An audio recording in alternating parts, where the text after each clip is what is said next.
Alright.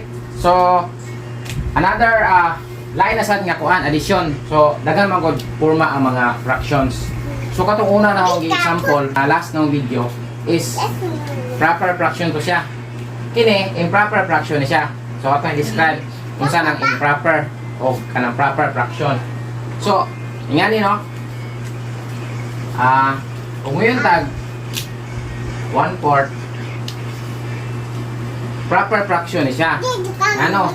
Ang proper fraction man god is gamay ang numerator, ang ibabaw, kaysa denominator. Muna proper fraction. So, improper fraction, ini may ngani. 7, 3. Ana. So, dako ang numerator kaysa denominator. Improper fraction na siya. Okay? Then, mixed number. Ang mixed number, ingani mo na sa sagaran. Kanay, whole number. Ay,